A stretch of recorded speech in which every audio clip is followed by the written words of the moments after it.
Olá, aqui é George Marmelstein e hoje uma aula diferente, uma aula especial no dia 11 de agosto, Dia da Justiça, Dia das Carreiras Jurídicas, Dia dos Cursos de Direito, Dia do Advogado, portanto, uma aula em homenagem a essa data peculiar para o direito, que é o 11 de agosto.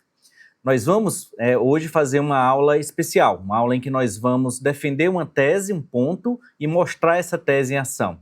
E a tese que a gente vai defender é que nós já temos hoje superjuristas. Nós estamos vivendo a era dos superjuristas e essa era já começou, é agora, não é algo para o futuro. O superjurista é uma pessoa que sabe utilizar a inteligência artificial para potencializar a sua capacidade cognitiva, para levar a qualidade da sua atividade profissional, intelectual, acadêmica para um nível muito mais alto. E a gente vai mostrar que isso já é possível.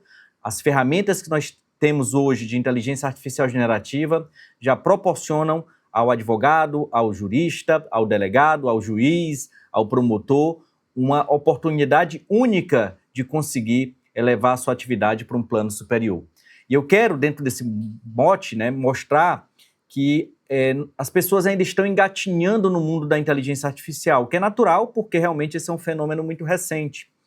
Mas, justamente por estarem sempre um pouco atrás da evolução, as ferramentas estão evoluindo muito rápido, nós temos aí uma falta de compreensão do que a gente pode fazer usando inteligência artificial. Ainda existem alguns mitos que eu quero desfazer, ainda existem algumas incompreensões e existem, obviamente, alguma incerteza e, em certo sentido, ignorância sobre o que está acontecendo e talvez por isso as pessoas ainda não se deram conta de que, de fato, a gente está vivendo uma revolução cognitiva, uma revolução muito poderosa, tão poderosa quanto a invenção da escrita, tão poderosa quanto a prensa de Gutenberg, que proporcionou a produção em massa dos livros, tão poderosa quanto o surgimento do rádio, da TV, do computador, da internet.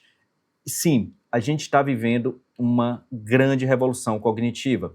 Essas revoluções cognitivas, elas têm por características criar uma espécie de prótese cognitiva ou uma extensão cognitiva que acoplam o nosso conhecimento a determinadas ferramentas tecnológicas externas que passam a fazer parte do nosso modo de pensar, do nosso modo de produzir conhecimento. Tudo isso a gente vai mostrar aqui em ação, não quero que vocês fiquem assustados, eu quero apenas que você perceba que nós estamos num momento único da história da humanidade, um momento em que uma possível aliança entre homens e máquinas vai transformar tudo o que a gente entende por conhecimento, por produção, por trabalho, enfim, é isso que eu pretendo mostrar aqui hoje. Então vamos lá, eu preparei aqui um material para que a gente veja, na verdade temos vários materiais que eu preparei aqui para hoje, inclusive para quem ficar até o final nós teremos presentes, teremos surpresas que eu vou apresentar ao final, para quem ficar até o fim. E a minha ideia aqui é fazer essa apresentação de um modo prático, de um modo dinâmico. Teremos esse momento de contextualização, que é para que a gente entenda qual é o contexto atual que a gente está vivendo, para que a gente entenda de fato como utilizar corretamente a inteligência artificial, mas eu quero também, e é o ponto principal, mostrar em ação alguns usos avançados dos superjuristas, o que caracteriza um superjurista. Então vamos lá. Primeiro lugar que eu quero trazer aqui para a gente, dentro dessa lógica, é uma contextualização do estágio que a gente está hoje. Muita gente que não tem ainda um domínio da inteligência artificial, que não usa no modo avançado a inteligência artificial, ainda tem aquela visão de que a inteligência artificial é como um estagiário. Eu tenho certeza que muitos de vocês, quando tomou conhecimento da inteligência artificial lá em 2023, teve essa ideia de que a inteligência artificial é um estagiário. Isso é coisa do passado. Isso é coisa do passado. Essa imagem aqui eu acho muito ilustrativa do fenômeno que a gente está assistindo, que é o fenômeno de evolução, de crescimento, de desenvolvimento da inteligência artificial generativa. Em 2021, quando a primeira versão do GPT foi apresentada ao mundo para os especialistas, nós tínhamos uma máquina que era uma criança bebê que balbuciava algumas palavras, que falava algumas coisas sem sentido, mas que tinha alguma expressão que parecia algum texto humano, né, escrito, né, dito por um ser humano. Lá em 2022, essa criança cresceu, esse bebê cresceu, virou uma criança birrenta, desobediente, que falava errado, mas que conseguia construir frases mais complexas. Ainda era um brinquedo, né? Ainda era uma criança que não podia servir para atividades mais complexas. Até que em 2023, nós temos o surgimento do ChatGPT 3.5 e mais especificamente do ChatGPT 4. Fevereiro, março de 2023, surge o ChatGPT 4 e nós temos agora aquela ideia do estagiário. A partir desse momento que as pessoas começaram a usar a ferramenta, começaram a ver ela em ação e se depararam com aqueles problemas básicos, né? Uns textos mais superficiais, né? Não tinha grande aprofundamento, as pessoas não sabiam usar e, portanto, não conseguiam obter respostas mais profundas. E o mais perigoso, em certo sentido, era o fato de que essas ferramentas alucinavam, produziam precedentes que não existiam, inventavam leis, alteravam literalidade, indicavam referências bibliográficas que não existiam, e aí se dizia, esse é um estagiário que mente, é um estagiário inteligente, que consegue escrever bem, mas para tarefas simples, para tarefas banais, e sempre com a supervisão muito rigorosa do ser humano, porque a máquina, né, ela tem seus limites, seus riscos, seus vieses, seus vícios, suas falhas, e a gente precisa controlar tudo isso. A grande questão é que em 2024, esse estagiário se formou. Esse estagiário, ele adquiriu o nível de um bom bacharel, que não só conseguia escrever bem, não só conseguia corrigir textos, não conseguia analisar textos menores, mas ampliou a sua capacidade de entendimento, né? Para ser mais preciso, a expressão que a gente usa é: nós tivemos uma grande ampliação da janela de contexto. Se antes, né, esse estagiário conseguia analisar com qualidade algumas páginas, né, 3, 4, 10 páginas no máximo, esse nosso bacharel, que se formou em 2024, se desenvolveu, evoluiu em termos de capacidade, adquiriu recursos para conseguir fazer análises mais poderosas e, a partir de agora, passou a analisar 100, 200 páginas com grande qualidade. E não só isso, também conseguia produzir, cumprir ordens com mais eficiências e ter técnicas de consulta externa, de validação do conhecimento para minimizar o risco de alucinação. Então, em 2024, nós temos agora não mais um estagiário, mas sim um bacharel, um bom bacharel, capaz de realizar tarefas jurídicas, né, de nível superior, né, de um bom nível. E nós tivemos um grande salto, um enorme salto agora em 2025.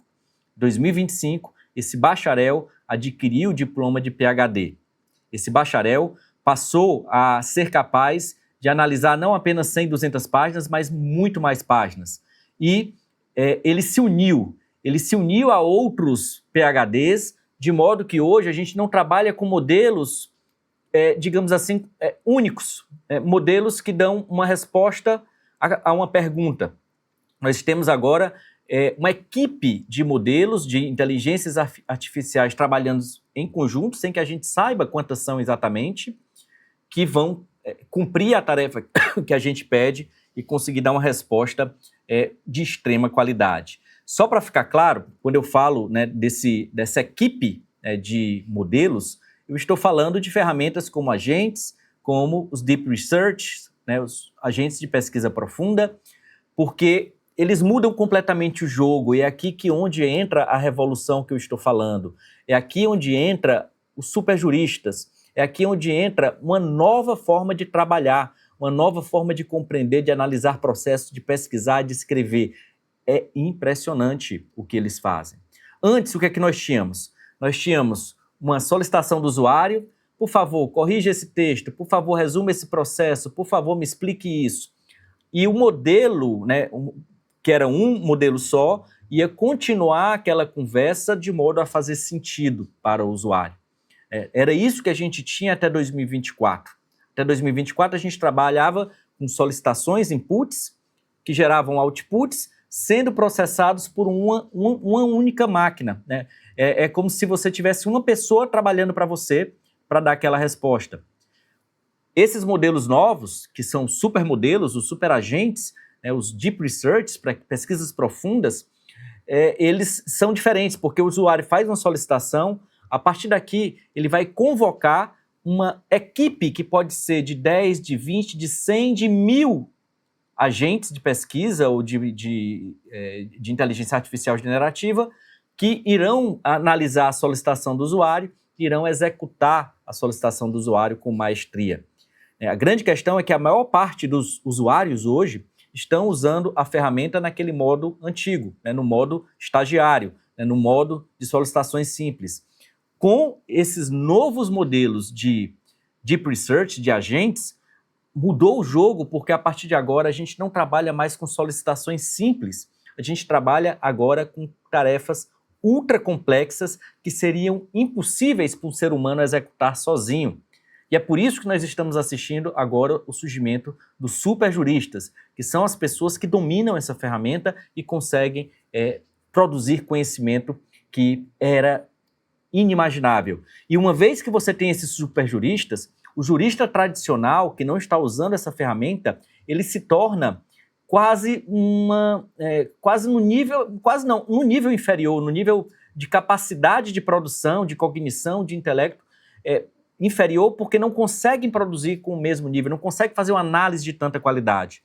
Só para deixar isso claro, em termos concretos, imagine que você tem um processo de 500 páginas ultra complexo. E eu vou já mostrar para você um caso específico. Imagine o caso de erro judicial. Eu vou contar um caso, que esse caso aqui ele vai ser a base para a gente fazer algumas atividades, né, algumas tarefas. Esse é um caso, né, nós temos na Infam um laboratório de erros judiciais coordenados pelo desembargador Fernando Braga. E nesse laboratório, né, nós analisamos vários casos para identificar erros judiciais. São casos em que houve reversão da decisão condenatória em grau de revisão criminal. Então são casos em que o próprio judiciário reconheceu que houve um erro e que, portanto, alguma coisa aconteceu para haver a condenação injusta.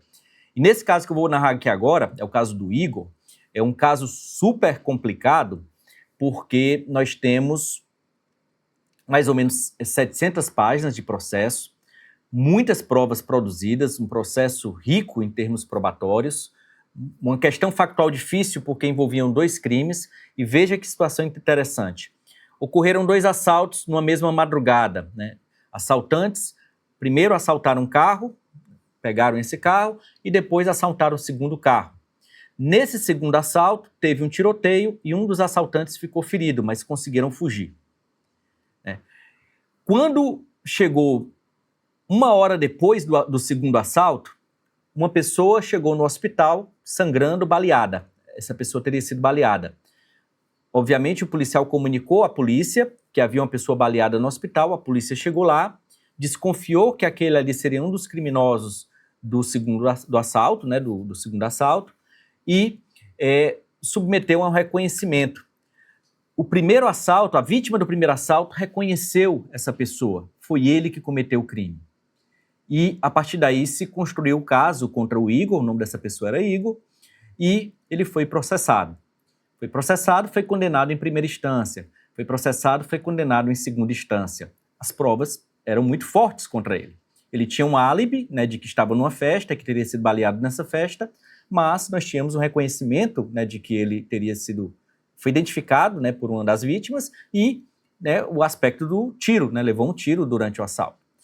A grande questão é que havia uma câmera de segurança, né, que foi utilizada na revisão criminal, que mostrava que ele não podia estar no local do crime quando o crime ocorreu, porque a câmera de segurança informava que ele estava a quilômetros de distância do local do crime. Então, essa foi a prova decisiva que, na revisão criminal, levou à inocência, mas um juiz, analisando as provas, o promotor primeiro o delegado reconheceu que ele era culpado, o promotor reconheceu que ele era culpado, o juiz de primeira instância reconheceu que ele era culpado e o colegiado do tribunal reconheceu que ele era culpado, né, e ele foi condenado por isso. Quando chegou na revisão criminal, ele foi inocentado com essa prova que apareceu, né, que mostrava que ele não era o criminoso. Pois bem, um ser humano analisando esse processo, quase todo ser humano concluiria pela condenação. Usando técnicas específicas de análise profunda, usando o ChatGPT, né, ou até o Gemini, mas em particular o ChatGPT nesse ponto é mais poderoso, a gente consegue estabelecer pontos de fragilidades em cada prova, né, para concluir que ali realmente não havia elementos para condenação. A máquina consegue identificar e listar e mapear vieses, consegue mapear fragilidades probatórias, falhas de procedimento que podem levar à comprovação de que ali não tinha, né, elementos suficientes para um juízo condenatório. E, portanto, é isso que a gente está vivendo hoje. Uma máquina que consegue pegar um processo de 700 páginas, mapear cada prova, fazer, né, uma curadoria, um inventário de cada prova, analisar cada prova à luz de um contexto mais amplo, verificar as hipóteses alternativas e, a partir daí, apontar elementos, né, de riqueza que podem ajudar o juiz, subsidiar o juiz a tomar uma decisão acertada. Isso é o superjurista, a pessoa que consegue fazer uma análise do processo com o auxílio de uma ferramenta como essa para evitar injustiça, para evitar erros judiciais, para julgar melhor, para decidir melhor, para tomar decisões melhores. E é sobre isso que a gente vai falar aqui hoje. Antes de começar a apresentar as ferramentas, eu quero ainda contextualizar, trazendo aqui para vocês uma classificação que eu sempre faço, né? Quem é quem no mundo da internet, né, no mundo da inteligência artificial? Deixa eu colocar aqui, né, em modo full screen. Eu classifico dois grupos bem peculiares, os que usam e os que não usam a inteligência artificial. Só que entre os que usam a inteligência artificial, nós temos aqueles que usam de modo profissional. Esses são superjuristas. Pouquíssimas pessoas que entendem como a máquina funciona e conseguem extrair dela todo o seu potencial. Essas pessoas usam a inteligência artificial não como muletas cognitivas, não como substitutivo, mas como uma extensão da própria mente, como asa para o pensamento, né? E conseguem, a partir daí, produzir muito mais, muito melhor, né? Com muito mais capacidade. A maior parte das pessoas que usam a inteligência artificial, hoje estão naquilo que eu chamo, né, de uso amador. É um uso que eu considero o pior possível, porque é o uso daquela pessoa que acha que dá para usar sem conhecer a máquina, que começa a usar a ferramenta, consegue fazer coisas incríveis, mesmo sem saber usar, mas vai ser engabelado pela máquina. Vai ser enganado por aquilo que eu chamo de Einstein malandrão. O Einstein malandrão é um ser, né, um ente extremamente inteligente, extremamente convincente, extremamente persuasivo, que é completamente despreocupado com a veracidade, que não tem compromisso com a justiça, que mente despudoradamente, sem nenhum, né, constrangimento. A pessoa que não sabe usar a ferramenta vai ser engabelada pelo Einstein malandrão, pelo Einstein que engana, pelo Einstein que produz respostas super robustas, mas que são completa balela, bullshit, né? Esse é o Einstein malandrão. Nós temos o Einstein soldado, que é o Einstein que é usado, né, que a máquina dela é usada por pessoas que sabem utilizar. Um ponto importante de por que as pessoas são engabeladas pelo Einstein malandrão é porque as pessoas não sabem de onde é que a máquina tira conhecimento, né? Elas não sabem que podem existir 3 fontes de conhecimento da máquina. O Einstein malandrão costuma usar o conhecimento parametrizado, o conhecimento paramétrico, que é o conhecimento do treinamento da máquina.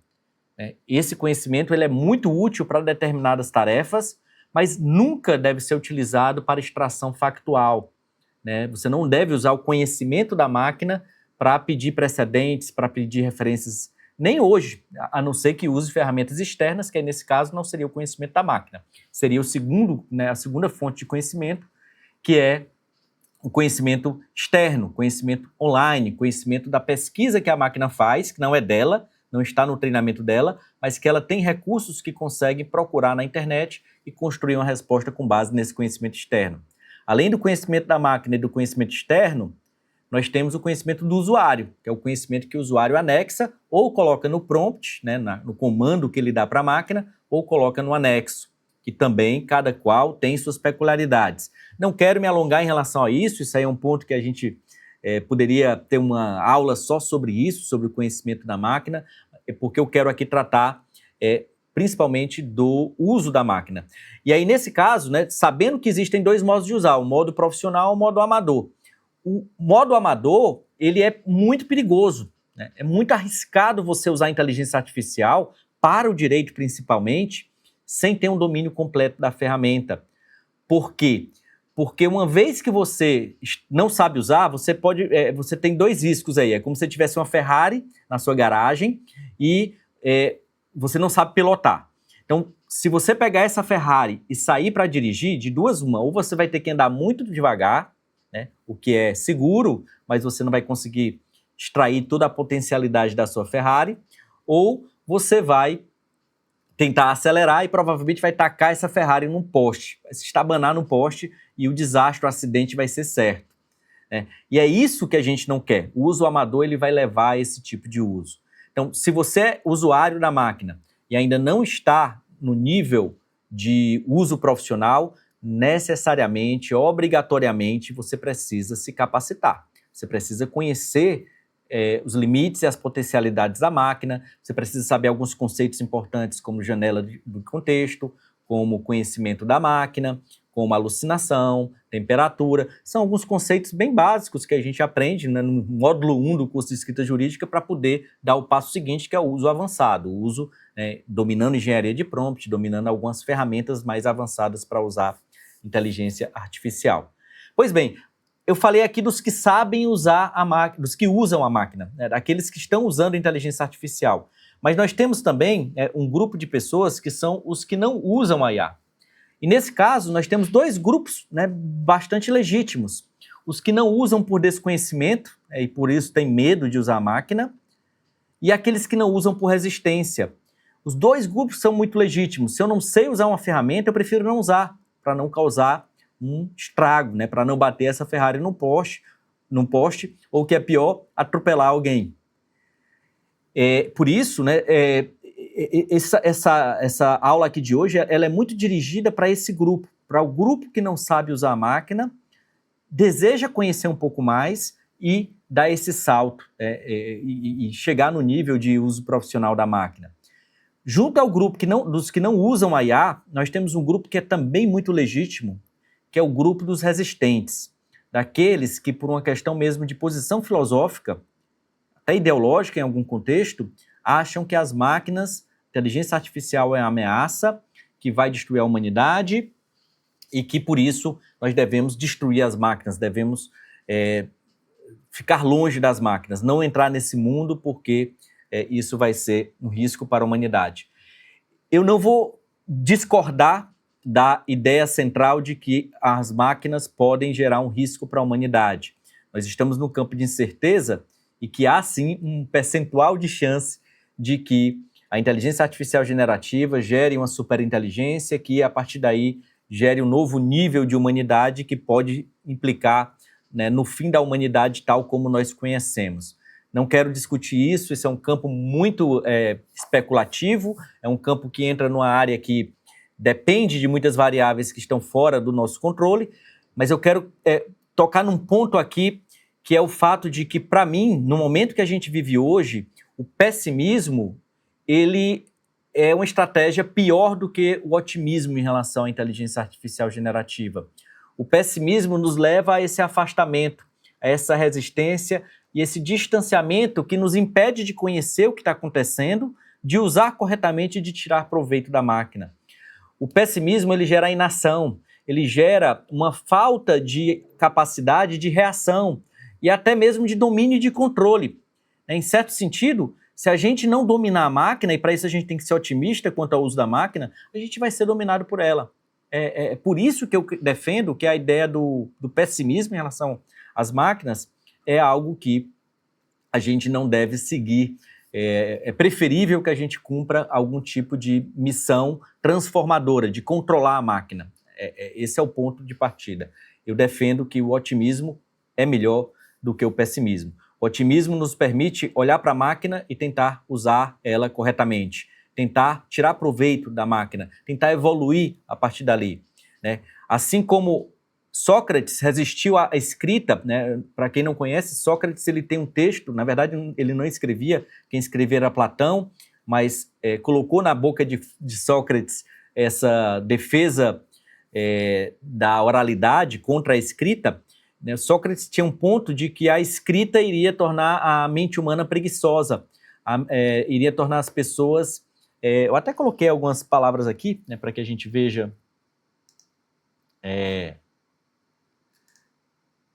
o ponto de vista do Sócrates. Ops.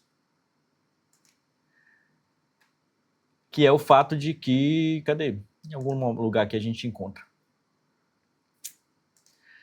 Mas, enfim, Sócrates ele tinha esse posicionamento de defender que a IA iria atrofiar a mente humana, como a IA não, a escrita, né? E a escrita não fez isso, pelo contrário, foi a escrita que proporcionou a evolução do conhecimento humano. Cultura, arte mudou completamente a partir da escrita. Também nós tivemos, quando surgiu a prensa de Gutenberg, uma série de críticas a essa nova tecnologia, né? Se dizia que ela tinha erros porque a tipografia da época era falha, se dizia que ela estava roubando as ideias dos copistas, os textos dos copistas, se dizia que ia tornar a mente humana preguiçosa, que qualquer pessoa ia ter um conhecimento superficial a partir do que fosse publicado, e a gente viu que não é nada disso, pelo contrário, os livros proporcionaram uma evolução cognitiva incrível da humanidade. Não fossem os livros, provavelmente a gente não estaria aqui diante de tanta tecnologia que surgiu depois e graças aos livros. Então, essas revoluções cognitivas, elas geram resistências, mas se você não abraçar, você vai ser engolido por ela. E aqui é onde eu quero focar. Uma vez que a gente domina a ferramenta, a gente deixa de ser um mero botão da máquina. A gente assume o controle, a gente continua sendo curador do conhecimento, a gente continua tendo pensamento estratégico, a gente usa a máquina como um soldado, né, e não como um escravo. O tolo usa a IA como um mestre, né, usando ali, invocando o Einstein malandrão. O sábio, ele usa a inteligência artificial como um soldado, que vai fazer aquilo ali que você quer que ele faça. Um escravo que vai lhe obedecer. Essa é a lógica que eu procuro defender e colocar. Ponto importantíssimo em relação à IA é que uma vez que a gente assume essa posição de otimismo em relação às máquinas, a gente muda completamente a nossa forma de trabalhar.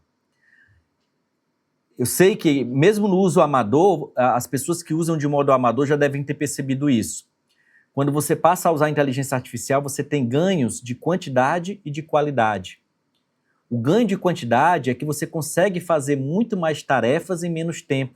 Você consegue produzir muito mais. Você consegue escrever mais. Você consegue analisar mais rápido. Você consegue fazer tudo com uma quantidade quase 10 vezes mais do que você fazia sem inteligência artificial generativa. Em alguns casos, você levaria meses ou até anos para fazer algo que a inteligência artificial faz em minutos. Uma pesquisa profunda que a máquina faz, ela consegue fazer em 10, 20 minutos, enquanto que um ser humano levaria dias, meses ou até anos para conseguir fazer algo semelhante. Isso é um ponto importante. Então, ela tem ganhos de quantidade e também tem ganhos de qualidade, que é onde eu acho que é o mais importante. O superjurista não é o cara que trabalha mais. O superjurista não é o cara que produz mais. O superjurista não é aquele cara que consegue fazer 20 petições em 1 hora. O superjurista é aquele que tem pensamento estratégico, é aquele que tem um pensamento profundo, que tem um pensamento crítico, que tem a capacidade de produzir com muito mais qualidade, que tem a capacidade de pegar um caso complexo e captar suas nuances e estabelecer uma estratégia de solução daquele caso que seja ótima, né? Que una um conhecimento holístico, né, que tenha uma compreensão de todo o caso. E a IA, né, a inteligência artificial, ela se torna uma aliada para esse tipo de solução. Uma solução que não tem apenas ganho de quantidade, de tempo, de produtividade, mas, sobretudo, de profundidade, de qualidade, né, de expansão do conhecimento, de ampliação dos horizontes cognitivos, de catalisação, ou seja, de acelerar a produção do conhecimento de qualidade, para a gente ter ideias mais organizadas, ideias mais claras, mais bem estruturadas, mais argumentações mais sólidas, ter pontos contraditórios para que a gente consiga ampliar a nossa visão. É isso que é o grande ganho da inteligência artificial numa perspectiva de um superjurista. Então, vamos aqui retomar ao nosso quadro, porque eu quero falar também alguns mitos que a gente precisa tirar desde logo, né?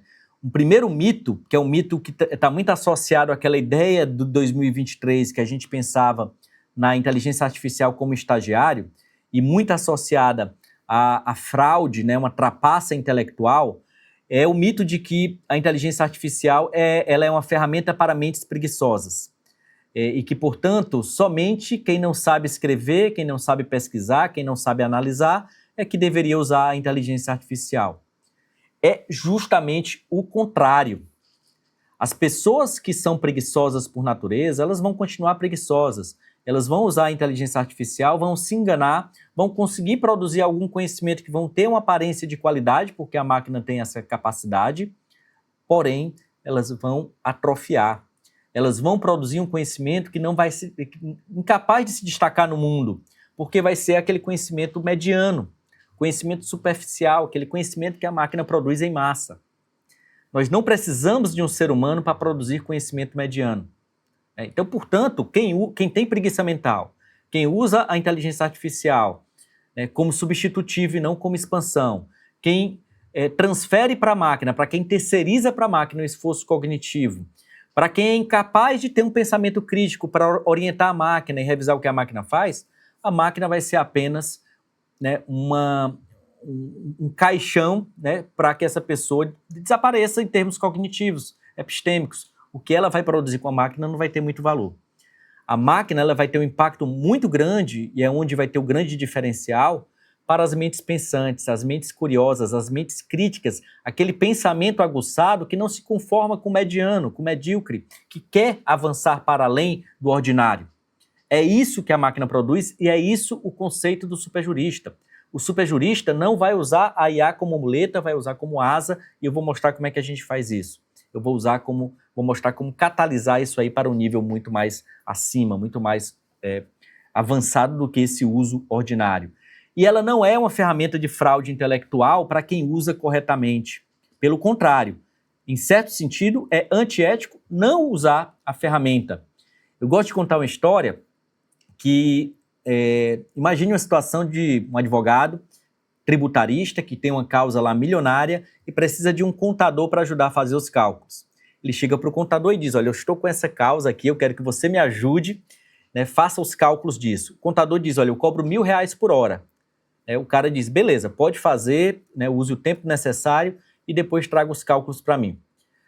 O contador vai, passa alguns dias para fazer os cálculos, depois retorna com um calhamaço de papel, todo escrito à mão, né, todos os cálculos escritos à mão, e diz: está aqui, fiz os cálculos, né, e eu demorei 20 horas para fazer esses cálculos. Deu muito trabalho, porque eu fiz tudo à mão, não usei calculadora, não usei Excel, não usei nem computador. Papel, caneta e lápis, e está aqui o resultado.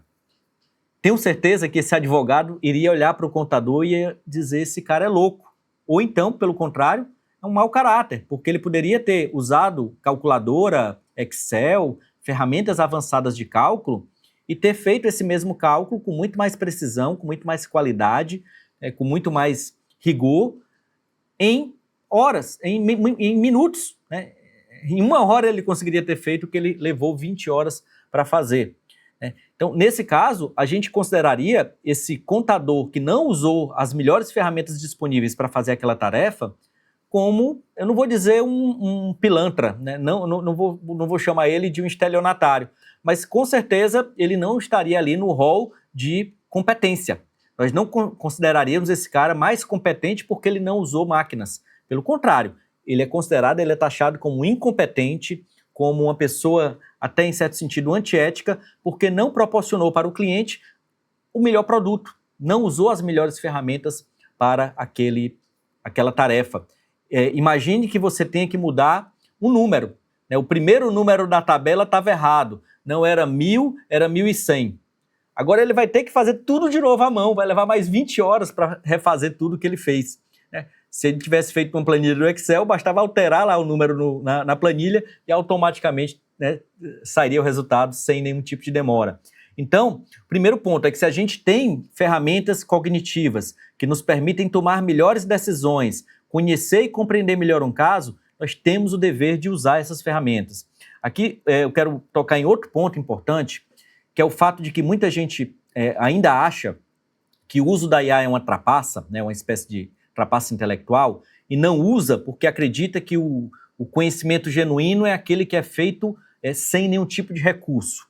Né? Seja um computador, seja uma máquina de escrever, seja uma caneta, né, que são recursos externos à mente também. Né? Todos esses são próteses cognitivas. Uma caneta é uma prótese cognitiva, uma máquina de escrever é uma prótese cognitiva. São ferramentas que a gente usa para ampliar nossa capacidade de produção e que não estão dentro da gente, não é do ser humano, é uma ferramenta externa criada pelo ser humano para produzir melhor. Muita gente deixa de usar inteligência artificial por achar que é uma trapaça, né, que é um tipo de boost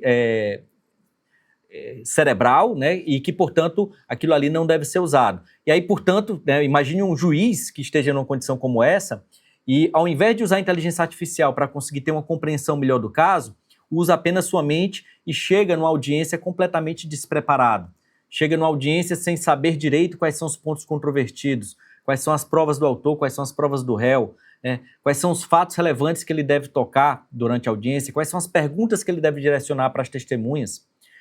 Esse juiz que não está usando a IA está entregando um produto, uma jurisdição, pior do que aquele que está usando inteligência artificial. Eu não tenho a menor dúvida de que o juiz usando inteligência artificial do jeito certo para ampliar seu escopo cognitivo, melhorar a qualidade da análise, ele é muito mais... Eu vou chamar a palavra ético porque está dentro do contexto, mas ele é muito mais competente do ponto de vista da prestação jurisdicional do que aquele que não usa ferramentas que podem proporcionar o mesmo ganho. Né? E, portanto, né, eu parto do pressuposto de que o uso da IA como asa para o pensamento, né, como expansão cognitiva, não só é ético, como é essencial. Outro mito que a gente precisa desfazer é a ideia de que a inteligência artificial é útil para tarefas simples. Né? Nós devemos usar a inteligência artificial generativa para automação, para tarefas mecânicas, para os casos mais beabás. Não. Esse é um erro comum. É o erro comum daquele que não é ainda um superjurista. O superjurista já percebeu que o grande ganho da inteligência artificial generativa não está na automação, na produção mecanicista de conhecimento, está na produção sofisticada, na complexidade, na singularidade de cada caso. É aqui que entra o diferencial entre aquele que usa a inteligência artificial, né, como superjurista e daquele que usa como um uso ordinário. O cara que usa a ferramenta como uma muleta, ele vai pegar um processo judicial, né, e vai pedir para resuma o processo. Né? É esse o uso que a pessoa vai fazer. E é um uso que é completamente... você está desperdiçando o potencial da máquina. Os LLMs, né, o ChatGPT, Claude, Gemini, eles são máquinas conversacionais. São chats, né? São chats, é conversa. O usuário faz uma pergunta e a máquina responde, e quanto mais o contexto fica rico com a conversa, ou seja, se o usuário eleva o nível da conversa, a máquina também vai elevar o nível da sua resposta. Quanto mais o usuário entende isso, mais ele vai perceber que a máquina ela depende do ser humano. O ser humano está na equação, o usuário que está usando a máquina é o ponto decisivo que vai definir a qualidade da resposta. A qualidade da máquina, do output da máquina, depende da qualidade do input. E aí vem o ponto central. Hoje, sobretudo com essas ferramentas que eu falei, de pesquisa profunda, superagentes, pensamento estendido, que as máquinas hoje possuem, você consegue produzir com ela análises muito mais poderosas, pesquisas muito mais amplas, detalhadas e precisas, consegue criar argumentos muito mais sólidos, sofisticados, muito mais robustecidos, consegue escrever, se você dominar a camada de estilo, textos com qualidade superior, textos com efeitos retóricos, textos com estrutura poderosa, argumentativa, né, ou persuasiva, ou lírica, enfim, é incrível o que você consegue fazer com a máquina. Então, é preciso desmistificar essa ideia. A máquina, ela não é útil para tarefas simples, ela é útil para tarefas complexas. E o último ponto que eu queria desmistificar, para daqui a pouco começar a usar na prática, é a ideia de que a inteligência artificial, usada no direito, vai desumanizar, vai fazer com que os robôs comecem a julgar, vai fazer com que as pessoas deixem de pensar, e daqui a pouco nós estaremos nas mãos das máquinas. As máquinas vão estar decidindo tudo pelo ser humano. Isso somente será verdade se nós não assumirmos a postura de superjuristas. Isso só será verdade se a gente não assumir o controle da máquina. Muita gente vai se tornar botão da máquina. Muita gente vai usar a máquina como muleta. Muita gente vai atrofiar suas capacidades mentais porque irão transferir para a máquina todo o esforço cognitivo, toda a preocupação epistêmica. Mas o ser humano que tem uma consciência do que está acontecendo e que consegue utilizar a máquina para se expandir enquanto ser humano, enquanto ser pensante, enquanto mente racional, esse vai conseguir elevar rapidamente a sua capacidade mental, o seu nível cognitivo, né? E aí, nesse ponto, esse ser humano que usa a máquina corretamente, ele vai ter a sua humanidade aumentada. Ele vai ter a sua humanidade aumentada não só porque ele vai ter a extensão cognitiva proporcionada pela máquina, não só porque ele vai ter um segundo cérebro, né? Nesse sentido, ele vai ter mais potencial cognitivo, mas porque ele vai conseguir ter muito mais tempo para se dedicar àquilo que é essencialmente humano. As relações humanas, os afetos, o pensamento estratégico, né? Os insights, a introspecção, a experiência sensorial que só o ser humano consegue ter, e a partir de agora a gente vai ter mais condições de experienciar isso, de ter isso com mais riqueza, né? De viver a natureza que a gente não vive hoje, né? A máquina vai proporcionar isso, de ler livros, né? Que hoje pelas telas aí a gente está completamente robotizado, desumanizado, sem ter acesso ao cheiro do livro, ao cheiro da livraria, né, que a gente tinha antigamente. Usando inteligência artificial do jeito certo, a gente vai ter muito mais sobra de tempo para catalisar nosso potencial humano, o nosso desenvolvimento humano. Vai sobrar mais poesia, inclusive com as máquinas. A música vai ser diferente, teremos mais música no mundo, teremos mais arte no mundo, teremos mais cultura no mundo. Eu sempre tenho dito, né, que essa nova perspectiva que se abre com a inteligência artificial, ela está gerando um novo renascimento. Muita gente fala que é uma nova revolução industrial. Eu discordo completamente. A revolução industrial é uma era em que as máquinas substituíram as atividades repetitivas do ser humano, né? Aquela produção em massa, o maquinário se transformou peça, né, física que as máquinas passaram a executar, e o ser humano, em certo sentido, se alienou. Ele passou a fazer parte de uma engrenagem mais ampla que se mistura com as máquinas nessas tarefas repetitivas. A Revolução Industrial, ela não trouxe ganho de qualidade humana, ela não trouxe sobra para a poesia, para a arte, para a cultura, para a ciência. Ela gerou, pelo contrário, seres humanos alienados que têm que acordar de manhã para trabalhar um trabalho massificado, fazer tarefas repetitivas e voltar para casa de noite cansado, só pensando em dormir. Isso não é humanidade, isso é desumanidade. A inteligência artificial generativa, ela é diferente, porque ela vai ajudar o ser humano na atividade de criação, na atividade de inspiração, na atividade poética, na atividade de pintura, de música, de arte, de um modo geral, né? Por isso, o que a gente tem pela frente é um novo renascimento. Não um novo renascimento em que o humano sozinho vai produzir. A partir de agora, é um novo renascimento em que o ser humano continua no centro, se a gente souber direcionar a máquina para esse tipo de uso, mas, sobretudo, é um novo renascimento em que o ser humano, aliado com a máquina, consegue produzir mais arte, cultura, o nível de conhecimento que o ser humano vai produzir é superior. É por isso que a gente vive agora uma nova era, um novo renascimento. E, nesse contexto, a inteligência artificial generativa pode humanizar. Se antes, por exemplo, eu tinha que levar 1, 2 horas para analisar um processo, me preparar para a audiência, e chegar cansado na audiência, já, né, tentando entender o processo naquela audiência, perdendo tempo na audiência porque eu tenho que usar uma parte da audiência para entender o processo, agora com inteligência artificial eu já chego na audiência dominando, preparado e consigo, portanto, ter muito mais interação com as partes, conversa com as testemunhas, direcionar isso com muito mais qualidade para ter, né, um conhecimento melhor do caso. Isso é mais humanidade, não é menos humanidade. Isso torna a atividade jurisdicional muito mais humana, muito mais sensível, muito mais passível de relação, de contato, né, de afeto, que é algo que a máquina não tem, ou pelo menos ainda não tem, né? Enfim, tudo isso é o que a gente vai tratar aqui hoje.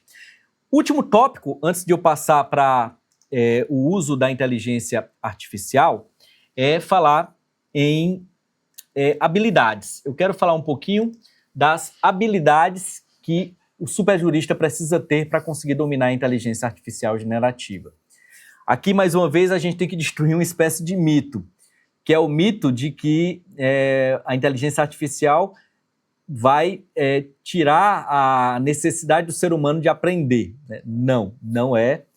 E felizmente não é.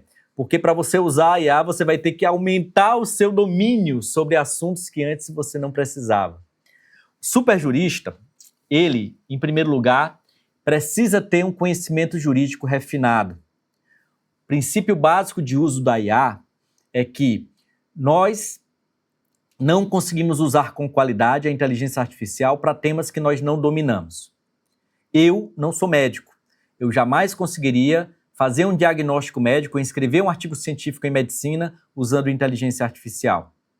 Eu consigo entender o assunto, eu posso até aprender usando a inteligência artificial, mas a validação do conhecimento precisa do domínio. E, portanto, só quem domina o conhecimento é que pode validar. Logo, o superjurista, ele necessariamente precisa ser um bom jurista. Não é porque está usando a IA do jeito certo que ele vai ser um superjurista. O superjurista, ele é, antes de tudo, um grande jurista, um bom jurista, um jurista que domina o conhecimento jurídico com profundidade, com detalhes, com domínio. Então, esse é o primeiro ponto. Outro ponto é que, para usar a inteligência artificial, você tem que dominar também a máquina. Você não basta saber direito, eu tenho que entender como a máquina funciona, eu tenho que conseguir saber me comunicar com a máquina, entender engenharia de prompt. Esse, inclusive, é um dos módulos mais vistos no curso de escrita jurídica com IA. É um módulo adicional, não é nem um componente essencial, mas é um dos mais vistos porque as pessoas sentem a necessidade de saber se comunicar com a máquina, de conversar com a máquina de modo eficiente, de dar comandos precisos, de conseguir realizar tarefas complexas usando inteligência artificial. Porque para tarefas simples você não precisa nenhuma técnica específica, mas para a tarefa complexa, cada vez mais é necessário você entender o que está acontecendo. Então você precisa dominar a máquina, limites, potencialidades, possibilidades, vieses, tudo isso é essencial. Se você não entende de onde é que a máquina está tirando conhecimento, se você não entende que a máquina tem viés de prompt, que o prompt, se você não entende que a máquina ela está querendo agradar ao usuário e que, portanto, as respostas são enviesadas por esse desejo de receber feedback positivo, você não vai conseguir usar bem a máquina. Você precisa dominar a máquina para usar corretamente, e essa também é uma das habilidades que o superjurista vai ter que desenvolver. Outra habilidade essencial é clareza do pensamento. Muita gente acredita que a inteligência artificial ela implica um desligamento cerebral, mas pelo contrário, hoje eu uso a IA todos os dias, cada vez mais eu sinto necessidade de tentar entender como eu penso, de ter uma metacognição, uma meta-reflexão sobre como é que é meu processo de tomada de decisão, como é meu processo de análise. Por quê? Porque eu preciso mostrar para a máquina como fazer. Se eu estou usando a máquina como extensão da minha mente, a máquina ela tem que ser uma extensão da minha mente. Ela tem que mimetizar a minha forma de pensar, tem que mimetizar o meu conhecimento, tem que mimetizar o meu estilo, a minha forma de escrever e de falar. A máquina precisa me entender e eu tenho que mostrar para a máquina como é que eu sou, para que ela consiga funcionar como extensão da minha mente. Se você não consegue fazer isso, se você não tem clareza de pensamento, se você simplesmente delega para a máquina, ela não está sendo usada como uma extensão da sua mente. Ela está sendo usada como um substituto da sua mente. E aí a tendência é que você se torne um mero botão da máquina. Você vai ser apenas alguém que vai ativar a máquina para dar resposta. E a resposta da máquina vai ser independentemente do que você pensa, né? A grande questão é essa: se você quer dominar a máquina, domine, tenha clareza de pensamento, entenda como é a sua metodologia de raciocínio, entenda como é que você toma decisões. É isso que é a lógica de clareza de pensamento. E você precisa também ter técnicas de escrita. O direito é uma profissão textual. A nossa matéria-prima é texto. Nós lemos, escrevemos. Nós analisamos, produzimos. Texto é o nosso dia a dia. Todos os dias, um bom jurista precisa consumir muito texto, e cada vez mais agora com a inteligência artificial esse consumo aumenta, porque a gente consegue produzir análises mais profundas e pesquisas muito mais completas e amplas, e aí, portanto, precisamos dominar muito mais a leitura para conseguir assimilar e consumir tudo que a máquina produz. Mas na hora de escrever, a gente precisa escrever bons prompts, bons comandos para máquinas. Precisa de clareza de pensamento e clareza de escrita, para que a máquina entenda as instruções que a gente está dando. A gente precisa direcionar o estilo para a gente escrever com o nosso tom de voz, com a nossa forma de falar, ou com o estilo que a gente deseja que a máquina produza. Então a gente precisa controlar a camada de estilo. Se a gente souber dominar a forma de escrita, a gente também consegue direcionar para argumentações muito mais poderosas. Estruturas argumentativas, que é algo que ninguém aprende em faculdade de direito, e que agora com a inteligência artificial se tornou uma peça-chave dessa equação. Não basta você argumentar, é preciso você construir a estrutura argumentativa para que o seu texto tenha uma coerência, tenha uma escalada de convencimento. E aí entra também técnicas de persuasão, técnicas de storytelling, né, para que você entregue a sua narrativa de um modo que gere conexão, né, que seja gostoso de ler. Se você simplesmente usa a máquina para produzir textos idênticos a todos os outros, com todos os clichês de máquina, ninguém vai ler o seu texto. As pessoas ignoram estilos, textos, que ignoram as pessoas. É muito simples isso. Se o seu texto ignora o leitor vai ignorar o seu texto. Se você não se preocupa em entregar para o leitor, né, uma leitura engajada, uma leitura que conecte, o leitor vai desconectar. E aí, portanto, o seu texto não vai valer de nada, né? Então, não adianta nada você transferir para a máquina a produção de um texto ruim. Não adianta nada você transferir para a máquina a produção de um texto com juridiquês que gera um completo desleixo do leitor, que desmotiva o leitor.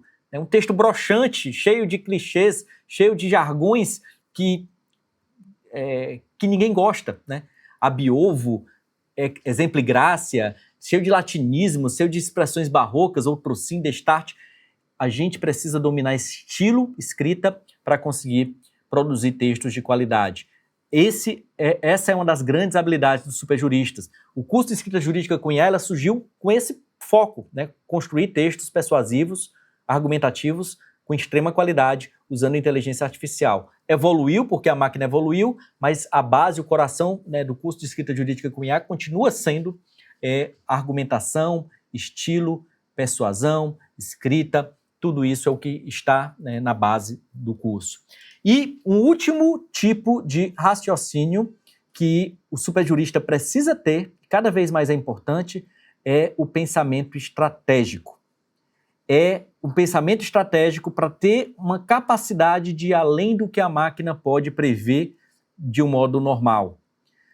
Se você está, por exemplo, com um caso super complexo, que tem um ponto nevrálgico ali que você sabe que deve ser, que a máquina deve prestar atenção, que você deve prestar atenção, você tem que ter essa habilidade, essa sagacidade, essa é a palavra, essa sagacidade de identificar isso independentemente da máquina.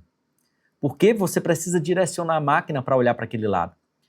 Se tiver, por exemplo, um processo que tem aspectos processuais e materiais, mas que você sabe que tem uma questão ali de cadeia de custódia, tem uma questão de admissibilidade de prova, tem uma questão ali de interpretação probatória ou de vieses na coleta da prova, de falhas, fragilidades, vulnerabilidades da prova, e você não consegue direcionar a máquina para focar naquilo ali, no método que você analisaria com seu olhar, com seu escrutínio sagaz, perspicaz, crítico, então a máquina não vai conseguir fazer sozinha, né? Essa é a grande questão.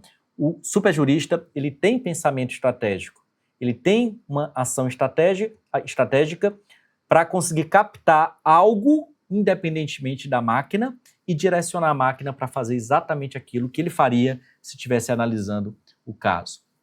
Então, é isso que faz a gente se tornar um superjurista.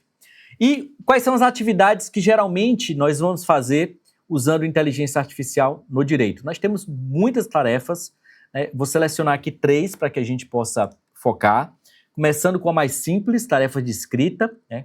Seja aquilo que o estagiário faz, né? Que é correção, melhoria de texto, organização de ideias, até algumas tarefas que um bacharel faz, né? Um relatório de um processo, escrever emendas no padrão que a gente determina, minutas de peças, minutas de petições, minutas de pareceres, são as atividades básicas que a gente consegue fazer com a máquina, mesmo no nível amador, sai relativamente bem, né? Antes, era impossível você fazer tarefas de escrita sem dominar a fundo técnicas de engenharia de prompt, né, para direcionar a máquina no controle da camada de estilo. Hoje, os principais modelos, os modelos mais robustos, já conseguem produzir minutas, petições, mesmo sem direcionamento do usuário, porém, e aqui vem um grande diferencial, se o usuário quiser estabelecer um padrão de resposta, né, um estilo específico, ele precisa dominar técnicas de engenharia de prompt, como, por exemplo, os prompts pré-estruturados, em que você tem um modelo pré-estruturado que a máquina vai preencher exatamente da forma como você quer. O superjurista percebe que a escrita é uma atividade primária da máquina. É uma atividade que é, hoje em dia, considerada simples. O superjurista ele vai usar a máquina mais para análise do que para escrita. O principal ponto é que você precisa ler o que a máquina produz. Você não consegue escrever uma decisão, uma petição, sem ter uma estratégia, né? Sem compreender o caso e direcionar a máquina para produzir exatamente aquilo que você quer. E para isso você precisa analisar. Então, o ponto de partida de qualquer atividade jurídica de um superjurista é começar com a superanálise. Uma análise que hoje pode ser uma análise mais simples, usando um comando super complexo, que é o FIRAC, ou uma análise profunda, muito mais complexa, usando Deep Research. Vou mostrar tudo isso daqui a pouco, né, em ação, para que a gente veja como fazer isso na prática. E nós temos atividades de pesquisa. Também é algo que surgiu em 2025. Nós tínhamos pesquisa simples em 2024, mas as ferramentas de pesquisa profunda, elas surgem, né, em 2025. Fevereiro de 2025, o ChatGPT lançou o Deep Research dele, que é o investigar, né, o botãozinho investigar. Depois, Gemini, Grok, todos eles lançaram a pesquisa profunda na internet, que é onde a máquina vai ativar o exército de pesquisadores para colher todas as informações sobre aquele tópico e dar a resposta para o usuário. Aqui é onde também vai ter um grande diferencial em engenharia de prompt. Por quê? Porque o Deep Research, sobretudo do ChatGPT, ele não é mais aquele modelo simples, né, que você dá uma pergunta e ele faz uma resposta. Agora você está ativando um exército, centenas de modelos trabalhando em conjunto.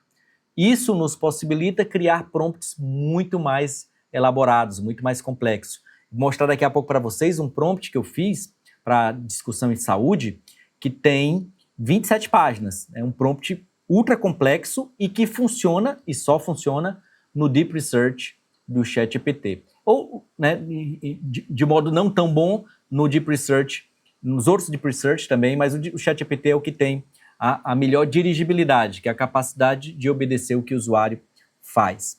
Então esses são alguns usos, e o primeiro uso que eu vou mostrar é justamente a superanálise, né? Nós vamos trabalhar aqui com 3 usos, né, rapidinho, né, não vou aprofundar eles eu vou mostrar em ação.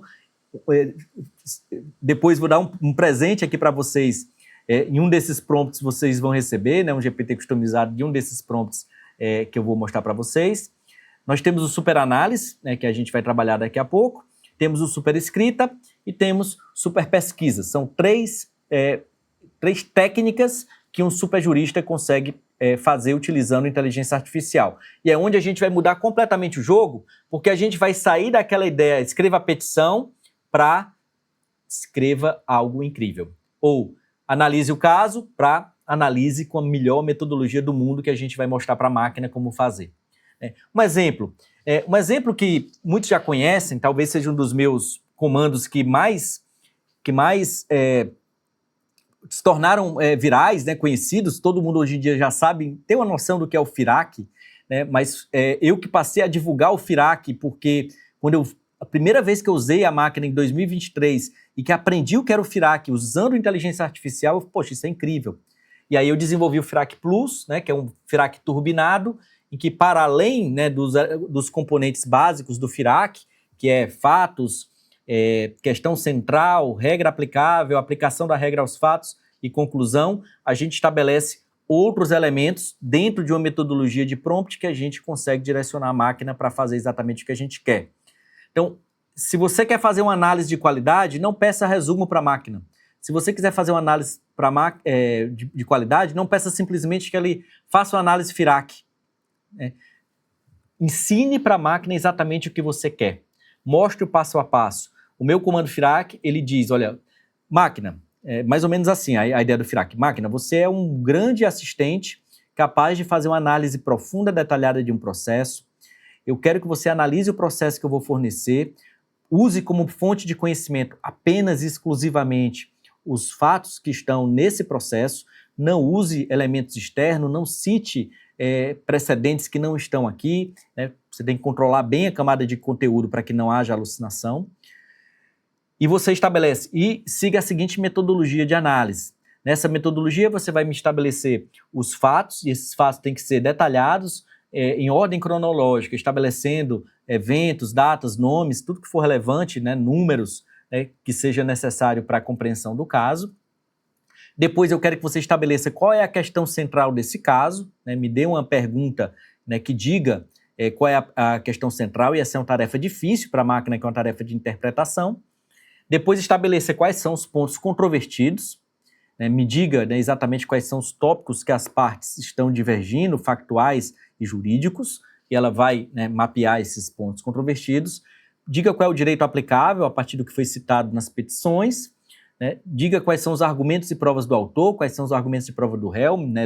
Faça uma lista numerada com tudo isso para que eu compreenda o ponto de vista de cada um e me dê a conclusão. Se tiver já uma decisão, uma sentença, estabeleça a ratio decidendi, os princípios fundamentais do caso, né? Se não, me diga apenas que não tem essa solução e me diga aí quais são as possíveis soluções que esse caso pode fornecer. E aí, portanto, esse é o comando, né? O comando FIRAC, eu ensino para a máquina exatamente a fazer isso. Essa é a lógica de uma análise de qualidade. Hoje, com o Deep Research, você consegue muito além disso. Eu vou mostrar também para vocês um comando de superanálise probatória que tem muito mais do que isso, né? Esse aí é, inclusive, um prompt meio secreto, eu não entrego para ninguém, porque ele tem que ser usado com muito cuidado, com muita cautela, porque é um dos prompts mais poderosos que eu tenho. Mas ele se baseia na lógica de que você não é o FIRAC, é outro prompt, é o prompt de superanálise, né? Superanálise probatória. Que depois eu falo sobre ele, daqui a pouco eu explico esse prompt melhor. Mas a superanálise é essa lógica. Outro prompt que a gente vai trabalhar também é superescrita, né? O nosso presente vai ser isso aqui.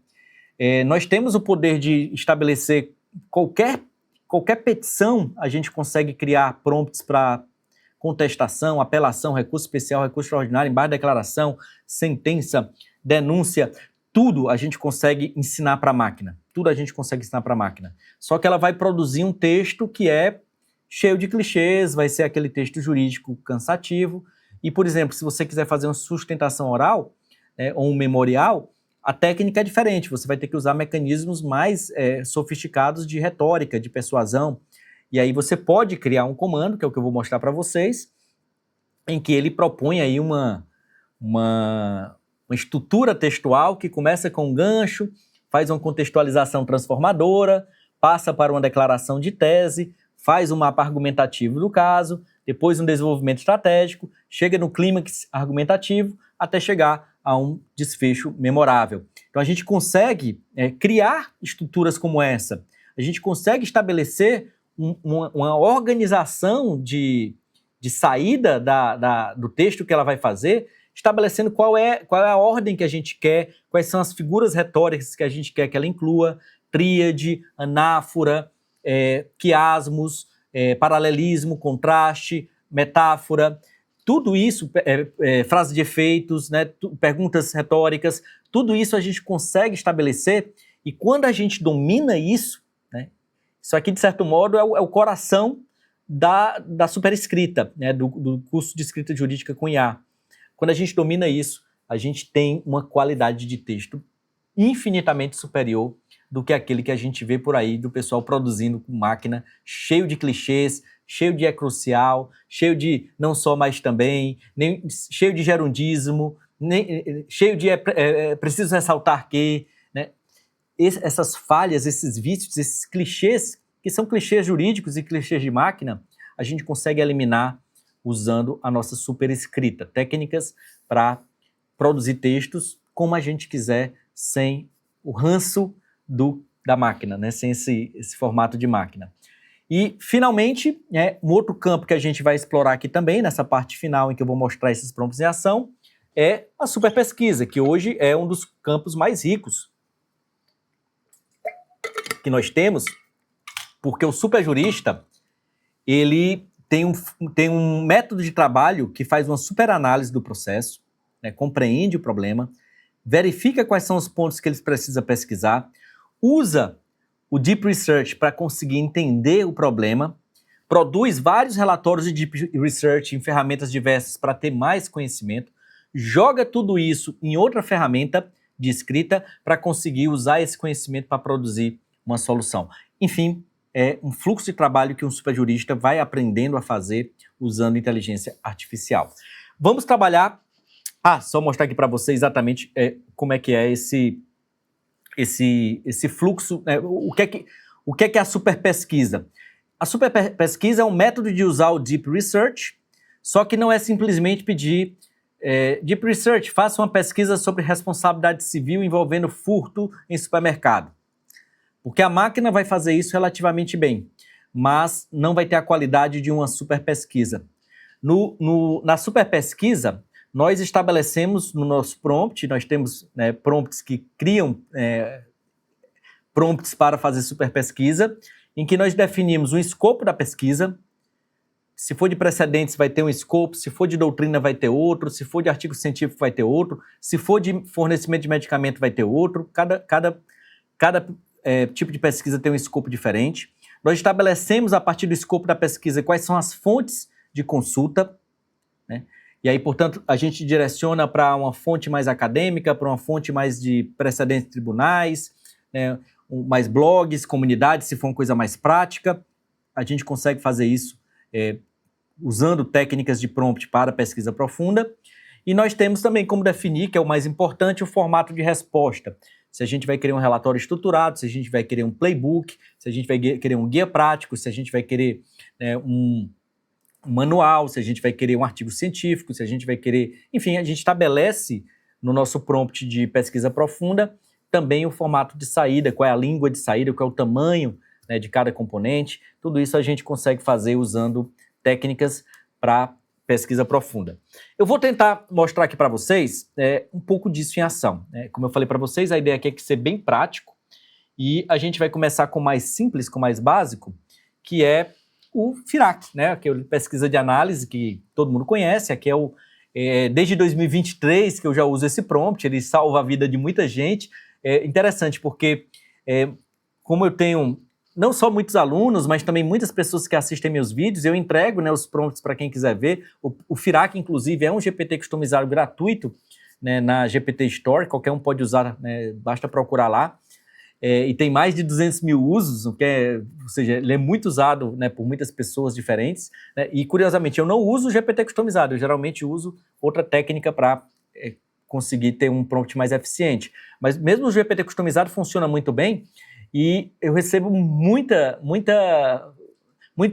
comentário, né, dirigido a mim, dizendo que o Firac salvou a vida.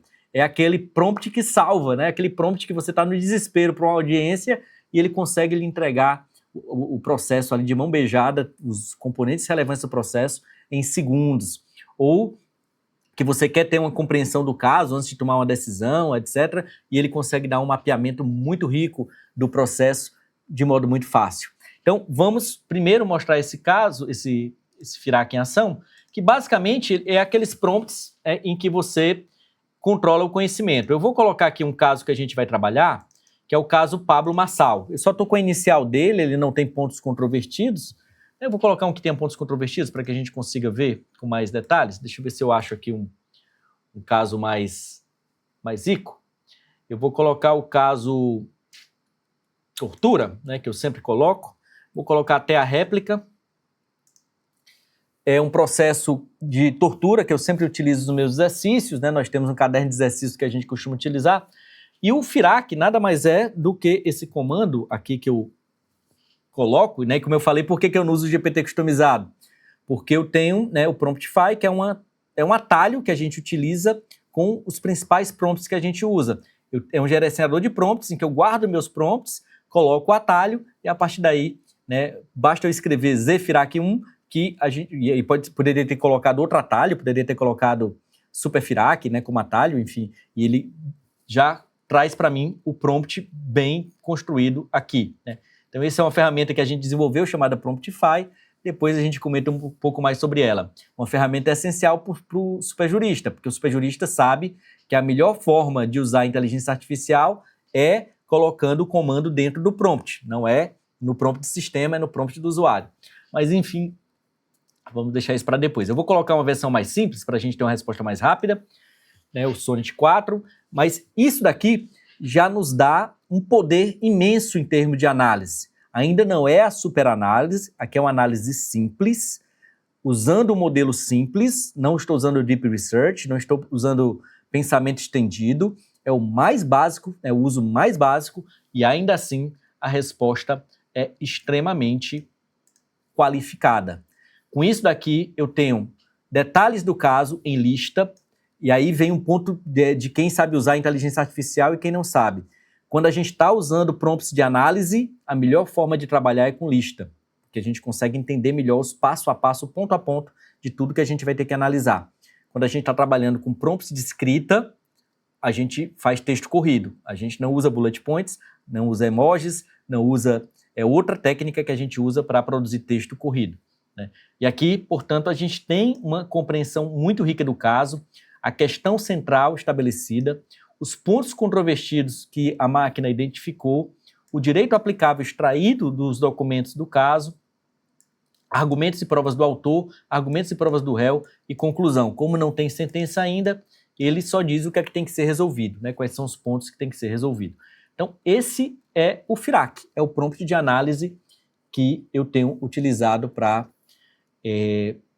fazer esse tipo de primeiro contato com o caso, visão panorâmica com o caso. É o que me dá uma possibilidade de compreender do que se trata para que eu possa pensar quais são os próximos passos. Se for um caso mais complexo, eu posso trabalhar peça por peça, né? Então, vai depender da necessidade do caso.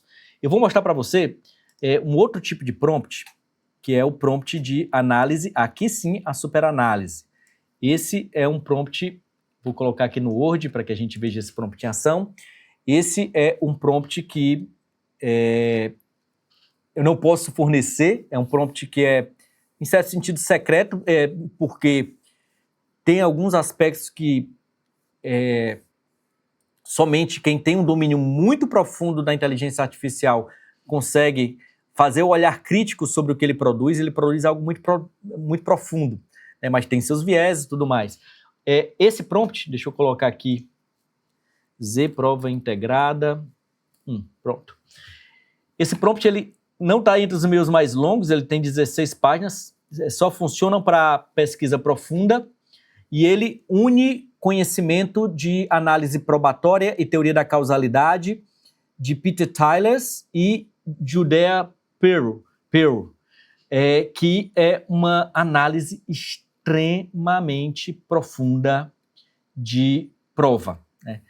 Eu vou tentar ver se eu acho aqui o caso Igor, que eu comentei com vocês, para mostrar o que é que o ChatGPT fez analisando o caso Igor. Vou deixar isso aqui para daqui a pouco, né, o nosso super jurista. Vou fazer uma pesquisa para ver se eu acho Igor, que é a análise integrada do caso Igor, para que vocês vejam o output que sai, o resultado que é produzido. Vamos ver por que não está dando. Vou colocar Pearl. Opa.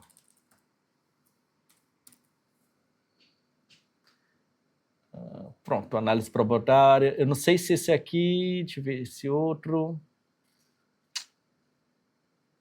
São várias análises que eu já fiz. Deixa eu ver se eu consigo aqui colocar Igor. Pronto. Encontrei ele. Pronto, aqui nós temos o output, né? Nós temos o meu prompt, o caso Igor, que eu coloquei para vocês aqui, que eu comentei com vocês no começo da aula. E aqui o prompt e a análise que ele fez. Nesse caso aqui, ele fez uma análise de 16 minutos, pesquisou apenas no processo, é uma única fonte de análise, e o resultado é esse daqui, né? Vamos ver a riqueza da análise que ele faz, usando o prompt que eu construí de análise probatória integrada, né? Junto com, colocando metodologia do Judea Pearl. Então foi um output de 42 páginas analisando o processo, em que ele começa fazendo a síntese do caso, contexto fático e cronologia, estabelece os fatos constitutivos, né, veja com muito mais profundidade, e faz um inventário completo das provas. Só isso daqui já substituiria muitos juristas, de conseguir pegar todas as provas e fazer um mapeamento integral de todas as provas testemunhais, documentais, periciais, tudo. Ele fez aqui uma análise, tudo isso aqui é análise probatória. E agora ele parte para o segundo ponto, que é a análise da qualidade das provas, em termos de credibilidade, consistência, corroboração. É impressionante a capacidade do que ele consegue fazer. E vou ser bem sincero, isso daqui, né, usando técnicas de estatística, né, para fazer, muito daqui é estimativo, né, não é ele próprio coloca, e aí está no prompt essa direção, né, e é por isso que eu não divulgo esse prompt, porque muitas pessoas não vão captar que aqui é muito mais um palpite que ele está dando do que propriamente uma certeza, né, e aí, portanto, ele vai criando as hipóteses para o caso. É impressionante isso aqui. Isso daqui, repito, é um prompt que eu não consigo divulgar, infelizmente, porque tem algumas questões para além disso. Tem um problema aqui que envolve um pouco de valoração probatória, apesar de ser uma análise descritiva e uma análise estatística, uma análise de compreensão da prova, né, de explicação causal da prova. Muita gente pode entender que isso aqui é valoração, e é valoração, tem um pouco de valoração para você estimar a prova, mas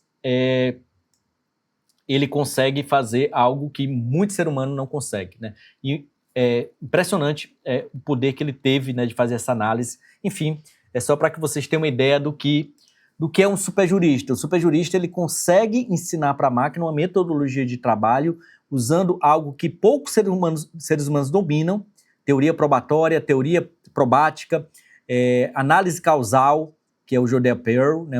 Esse é o livro do porquê, um livro recente de um dos caras, das pessoas mais geniais que eu conheço, que construiu uma tese sobre como fazer análise causal que funciona para análise processual também, né? E aí eu construí um prompt, né, adaptando o pensamento dele para conseguir fazer análise probatória. Uma análise integrada, porque vai integrar vários tipos de teoria que eu considero relevantes para análise probatória, como eu já falei, né, e consegue fazer isso de modo muito bom. Isso é a superanálise, né? Você ter o poder de pegar essa inteligência artificial e construir essas ferramentas de análise profunda. Vamos agora para escrita. A superescrita, ela pode começar, por exemplo, com um relatório, né? Eu posso pegar aqui esse processo da tortura, né, e pedir para escrever o relatório, né? E aqui também eu tenho mais um promptzinho, que nesse caso usa uma técnica de controle da camada de estilo, em que eu consigo escrever um relatório, né, exatamente do jeito que eu quero. Isso que está em branco aqui é o que ele vai escrever, que está nas minhas palavras. O que está em vermelho, ele vai preencher, são placeholders que a gente coloca para ele preencher. Então, nesse caso, é um prompt para construir o relatório na íntegra, né, e aí ele vai colocando, traço de ação ordinária, movida por, com objetivo de, né, colocou aqui um que não precisava, né, mas enfim, você tira, alega a parte autora que, relata ainda que, em suas palavras, né, depois argumentos da parte contrária, né, e aí depois provavelmente contestação. Ele fez o mapeamento em tópicos, mas provavelmente se eu colocar de novo ele não faz. Aqui é um outro, para quem usa a inteligência artificial sabe do fenômeno da surpresa, né? A máquina nunca responde exatamente igual e às vezes surpreende, positivamente ou negativamente. Nesse caso ela surpreendeu negativamente porque colocou isso daqui, fazendo algo que eu não pedi. Então, nesse caso, né, para a gente ver se ela vai fazer de novo, né, e aí nesse caso seria um problema de prompt, né, se ela repetir o mesmo erro, ou seja, topificar, né, colocou tópicos. Eu vou pedir aqui é um problema de prompt, então eu vou pedir para ela não topificar. Basta eu colocar aqui, não topifique, escreva em texto corrido. Então a gente consegue salvar o prompt aqui com isso, né, então vamos ver aqui o que ela faz.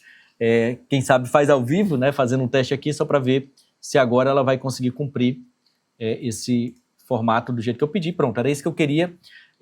Aqui foi uma variação que eu fiz nesse prompt e também os modelos vão mudando e, portanto, a gente precisa ir adaptando ao modelo. Dica prática de prompt, não é aula de engenharia de prompt, mas quando você perceber que o prompt está saindo errado, você roda de novo. Se sair errado de novo, é o problema no seu prompt. Aí você corrige, né, o prompt, a partir de agora, é só salvar esse prompt que ele não vai ter mais esse problema. Então, conseguimos aqui ter um relatório extremamente detalhado, extremamente completo, dentro de uma ideia de superescrita, só que nesse caso, uma escrita que eu posso dizer fraca, né, uma escrita que não é fraca, né, é o que se espera de um relatório, está exatamente seguindo, né, o estilo, o modelo, o formato de um relatório jurídico, né? Então, é basicamente isso que a gente faz. E é um prompt completo que você pode colocar peça por peça, ou pode colocar todo o processo e ele vai fazer o relatório do que tiver. Vamos agora para um outro tipo de prompt, que é o presente de vocês. Eu vou entregar para vocês esse presente, no final eu vou dizer como é que vocês acessam isso daqui. Né? E o que é o Superjurista? Foi um prompt que eu escrevi usando aquela técnica de desenhar, né, para mostrar aqui para vocês, para ficar mais claro, né, para desenhar uma estrutura de escrita que tenha esse formato: gancho, contextualização transformativa, declaração de tese, mapa argumentativo, desenvolvimento estratégico. É um formato que a gente consegue trabalhar, né? E aqui é meramente ilustrativo para que vocês vejam. Eu vou pegar aqui um caso, que é o caso do Pablo Marçal, né?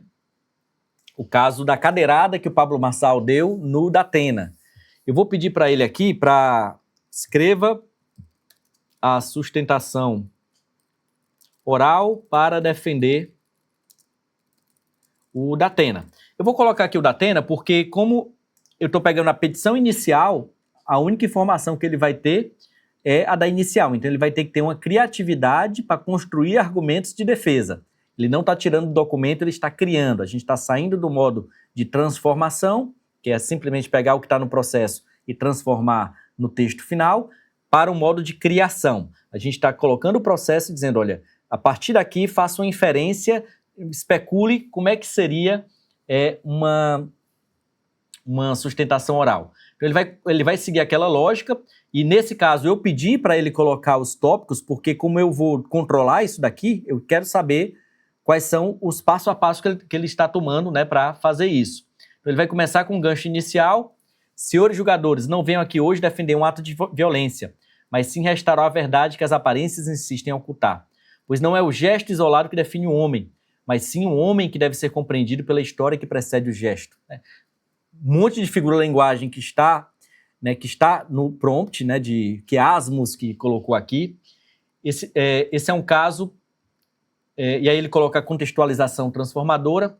Esse caso é como teatro sombrio, onde a cadeira erguida por Datena tornou-se um símbolo, mas não do que parece à primeira vista. Essa cadeira é um reflexo distorcido, projetado sobre o palco da política brasileira, denunciando não a violência gratuita, mas a insuportável provocação que transforma cidadãos em reféns de armadilha midiática e manipulações oportunistas. Ele coloca a declaração de tese: Excelência, não estamos discutindo apenas uma cadeira erguida, nem somente um debate eleitoral inflamado, mas fundamentalmente a defesa da honra frente a ataques sórdidos e oportunistas travestidos de questionamentos democráticos. E aqui vem o mapa argumentativo. Demonstrarei que o ato imputado a Datena é reação, não agressão. Provarei que a provocação foi premeditada e desmedida, ultrapassando os limites éticos. Mostrarei que condená-lo seria punir o homem íntegro por um instante de reação humana. Então, aqui é o início, do texto, e ele vai desenvolvendo toda a sustentação, seguindo uma estrutura argumentativa e persuasiva que eu construí. Poderia ser outra? Poderia. Você tem o poder de manipular tudo isso tranquilamente. Então, no final, você tem um texto muito mais rico e muito mais controlado, porque você está dirigindo a máquina para estabelecer como é que esse texto vai ser construído. Você está orientando a máquina a fazer uma estrutura argumentativa, seguindo esses passos aqui que eu coloquei, com gancho, contextualização, declaração de tese, mapa argumentativo, desenvolvimento estratégico, clímax argumentativo e desfecho memorável. E depois, numa interação posterior, você pode ir aprimorando conforme a sua expertise e a sua habilidade de perceber o que é que deve ser destacado. Vejam que aqui eu não coloquei nenhuma orientação para a máquina, eu simplesmente disse, elabore a defesa. O superjurista, ele já teria aí uma estratégia de defesa mais avançada, que ele iria orientar a máquina a produzir o texto a partir daí. Então, esse é o superescrita. E para finalizar, nós vamos para a superpesquisa, que eu falei para vocês, é um componente novo da equação que surge a partir do Deep Research. Em fevereiro de 2025, o ChatGPT lança o Deep Research e, desde então, todos os modelos passaram a usar Deep Research, que traz para a gente uma infinidade de possibilidades para melhorar a nossa atividade. Seja usando o Deep Research para análise, porque pouca gente sabe, mas é possível você colocar o processo judicial, orientar a máquina a só olhar o processo judicial, e obviamente isso só vai ser feito para processos complexos, não adianta você usar o Deep Research para um processo mais simples, isso é só para processos complexos, e a máquina vai fazer a análise desse processo seguindo a metodologia que a gente orienta. O segredo é ensinar a máquina a ter a melhor metodologia de análise possível. Para além da superanálise usando o Deep Research, nós temos o poder de criar pesquisas profundas de precedentes, pesquisas profundas de qualquer tópico. Só para vocês terem uma ideia, e aqui a nossa comunidade de superjuristas já tem acesso a esse prompt. Eu criei um prompt que é um gerador de prompts para fazer pesquisa profunda.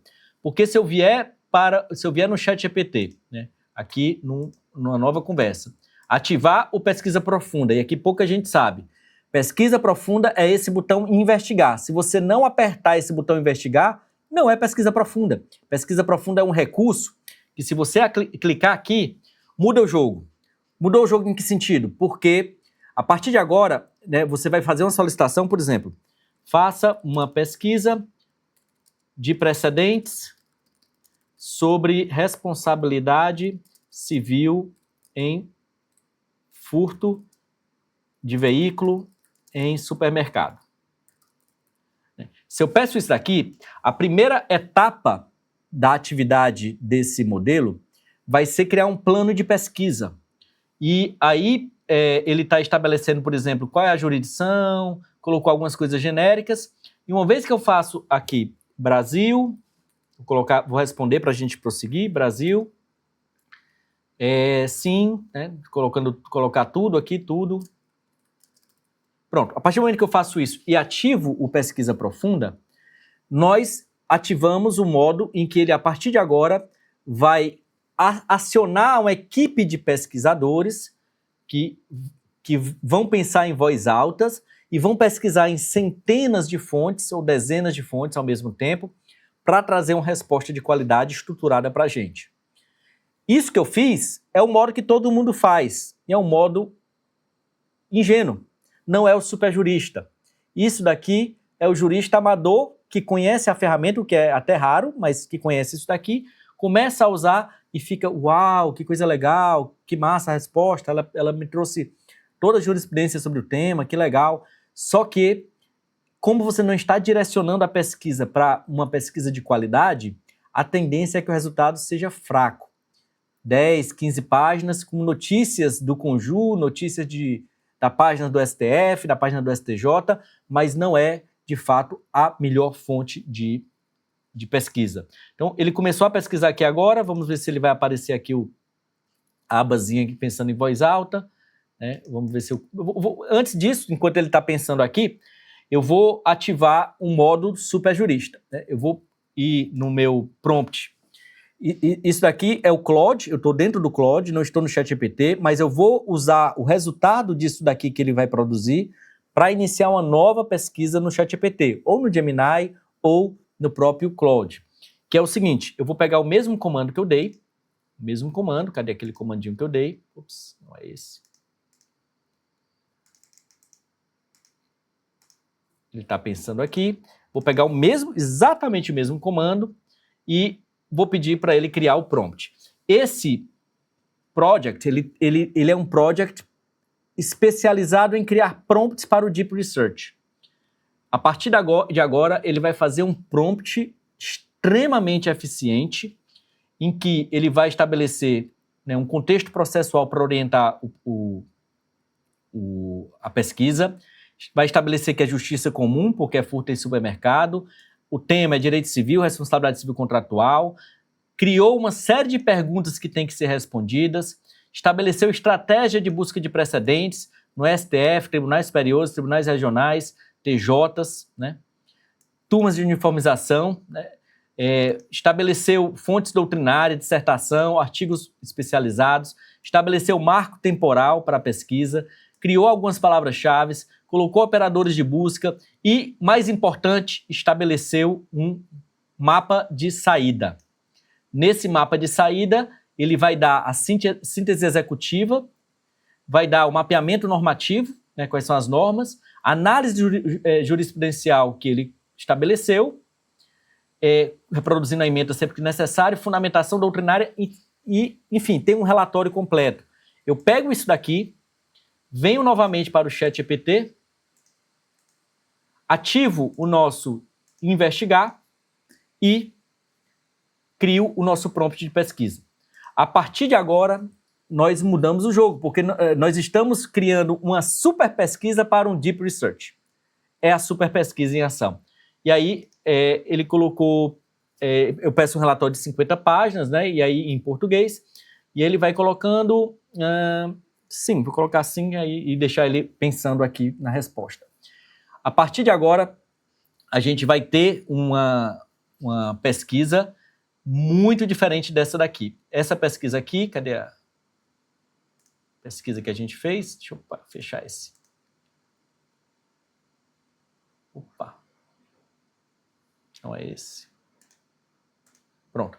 Esse daqui, ó, ela está pesquisando no STJ, está pesquisando em 8 fontes e vai fazer um trabalho razoável, né? Para muita gente isso aqui é suficiente. Para mim não é. Eu sou curioso, eu gosto de tudo, eu gosto de me aprofundar. Eu não quero pesquisa meia boca, eu quero a melhor pesquisa do mundo.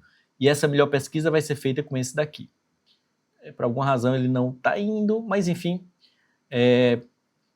iniciou a investigação e daqui a uns 10, 20 minutos ele vai trazer a resposta. Eu posso também jogar a mesma pesquisa aqui no Deep Research do Gemini e do Grok e do Perplexity, e aí, portanto, eu vou ter uma base de conhecimento muito mais ampla para fazer essa pesquisa profunda, né, inclusive nessas ferramentas gratuitas como o Gemini, que fazem algo bem razoável, não é no nível do ChatGPT, mas é algo bem razoável.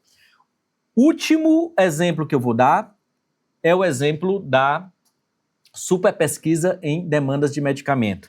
Aqui, mais uma vez, eu vou mostrar o meu prompt para vocês. Né? Esse prompt, ele é um prompt é o maior prompt que eu já fiz, né? É um prompt de 20 e poucas páginas, está aqui ele, no Word. É um prompt que funciona apenas para Deep Research. Não adianta você colocar esses prompts de 20 páginas, de 10, 15 páginas nos modelos simples. Porque os modelos simples é uma mente pensante. O Deep Research são centenas de mentes pensantes. Então você consegue dar comandos mais complexos. E esse comando aqui é um passo a passo. Esse em particular é um caso real, né, de um medicamento que eu estou analisando. A paciente ela tem hipertensão arterial pulmonar idiopática, e nesse caso, como eu já tenho o parecer do Natijus, o bom é que eu consigo fazer o contraponto, né? Consigo verificar se o Natijus está coincidindo com aquilo que o Deep Research produz. E aí ela está pedindo um medicamento que é o Winrevair Sotatercept. Esse é o medicamento que ela quer, medicamento de alto custo. E, basicamente, o meu GPT, o meu Deep Research, ele vai responder essa pergunta central. E para responder essa pergunta central, eu ensino para a máquina tudo o que ela tem que fazer. Eu ensino todo o modus de pesquisa, quais são as fontes, quais são os critérios, o que é que diz os temas do STF, quais são os melhores lugares para ela procurar aquilo, né, como é que vai ser o formato de saída, tudo isso. Isso aqui funciona, eu vou dar o resultado, eu vou mostrar para você, né, em primeira mão, exatamente esse Deep Research que eu fiz, que foi inclusive ontem, que é esse daqui. Né? Esse é o Deep Research, né? Vamos lá ver aqui o que é que ele...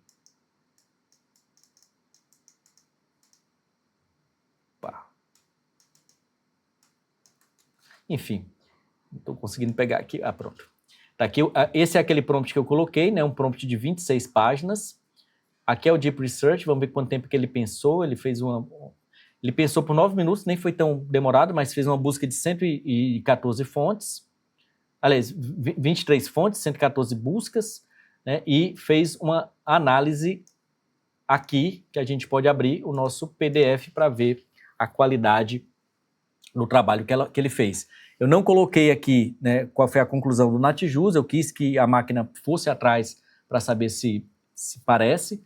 Ela fez uma pesquisa de um relatório de 49 páginas, seguindo exatamente a metodologia que eu estabeleci, começando com o sumário executivo, né, depois indo para identificação completa do medicamento e contextualização, passando para os estudos, evidência científica com qualidade, dizendo aqui qual é a qualidade, evidência grade, né? Se eu tivesse colocado aqui numa versão completa, ia aparecer a tabela completa, né? Mas aqui cortou um pouco a tabela, mas colocou todos os estudos que tem sobre o tema, né? Uma lista de estudos que ela analisou, colocando o índice grade que é necessário, né, para saber se tem eficácia científica. Tudo isso aqui ela trouxe como elemento para subsidiar a minha tomada de decisão. Estabeleceu como é que as outras agências do mundo tratam do tema, o FDA, né, o NICE, Canadá, Alemanha, Austrália, o Brasil, né, aqui é a Conitec, né, a Conitec não avaliou ainda, né, análise de preço, colocou a análise de preço do medicamento, tudo isso com fonte, pessoal. Aqui o índice de alucinação é baixíssimo, até porque como ele traz aqui a fonte, eu posso ir lá e verificar da onde é que ele está tirando essa informação, né? Nesse caso é do próprio fabricante, né, o que pode ter viés, mas de qualquer modo, se é preço, é o fabricante que sabe o preço do medicamento, né, de qualquer modo. Né? E aí, portanto, você tem esse relatório e a conclusão executiva dele foi exatamente igual à do Natijus. Né? Foi o mesmo ponto. Natijus respondeu ali por uma questão mesmo de praticidade, né, em 7 páginas, né, 5, 7 páginas. Ele aqui fez uma apresentação de 50 páginas, 49 páginas, com muito mais subsídio em termos de qualidade. Aqui tem um ponto, pessoal, que é importante mencionar. Porque o NatJus, ele não analisa tudo o que é necessário para a concessão de medicamento, ele analisa só eficácia e segurança. A questão de preço, competência, quem deve fornecer, a questão de como é que foi pactuado, a questão de quais são os órgãos internacionais que deferiram, isso aí geralmente o NatJus não analisa. Ele analisa só se tem estudo científico que mostra que o medicamento é eficaz ou não. Usando essa metodologia de pesquisa, você consegue ter uma qualidade muito superior. A lógica que eu quero concluir é a seguinte: nós estamos caminhando para um momento da fase do direito em que quem não se transformar em um superjurista, capaz de dominar essas ferramentas e usar elas no seu máximo potencial, vai ficar para trás.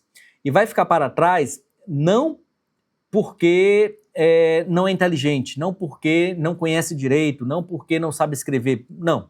É porque a capacidade de análise que a gente tem hoje, a capacidade de escrita, a qualidade que a gente consegue de exercício da atividade jurídica, jurisdição, advocacia, Ministério Público, delegado, todas as profissões, aqueles que estão usando corretamente já sentiram. A qualidade melhora muito. Aumenta a qualidade e aumenta a velocidade. É outro nível, é outro patamar. Sair de um nível primário para um nível PhD. Essa é a diferença entre quem usa e quem não usa, ou mais precisamente, quem usa certo, quem sabe usar, quem domina as melhores ferramentas e quem está usando de modo meia boca, de modo mediano ou, o que é pior, de modo medíocre. Eu não quero que você use de modo medíocre. Eu quero que todos os juristas, porque eu me beneficio com isso. Quanto melhor for a qualidade dos juristas, quanto melhor for a qualidade das peças jurídicas, das pesquisas jurídicas, melhor para o direito, melhor para a jurisdição, melhor para todos, para o sistema de justiça como um todo. E é isso que eu quero. Né? E vou deixar, né, como presente para você no link aqui, vou pedir para o pessoal da Super colocar, né, no link, o material que eu apresentei aqui e em particular o link para o GPT Superjurista. Esse GPT ele vai criar uma estrutura argumentativa seguindo aqueles passos que eu dei, com alguns elementos retóricos que ajudam a dar um toque, um diferencial no texto. O ideal, obviamente, é que você domine a ferramenta para não se tornar meramente um botão da máquina, que você consiga criar os seus comandos direcionados. E se você quiser ter esse ganho, estamos aí também, temos o link na descrição do nosso curso de escrita jurídica Cunhado, nossa comunidade de superjuristas, que nós temos ali pessoas de várias carreiras compartilhando prompts, compartilhando ideias, compartilhando ferramentas, compartilhando as novidades. Cada vez mais há uma necessidade de crescer coletivamente, crescer juntos. Sozinho a gente não vai para lugar nenhum. Por isso é que a comunidade tem esse impacto, né, importante na reconstrução do direito e na criação desse super direito. Um direito formado por superjuristas que usam super prompts para melhorar suas análises, para fazer super análises, para escrever textos com super escrita e conseguir fazer super pesquisas capazes de engrandecer cada vez mais o direito. Era isso, curtam, sigam o nosso canal, cliquem no link para conhecer o curso e façam parte dessa comunidade gigante chamada Superjuristas. Até mais, até a próxima.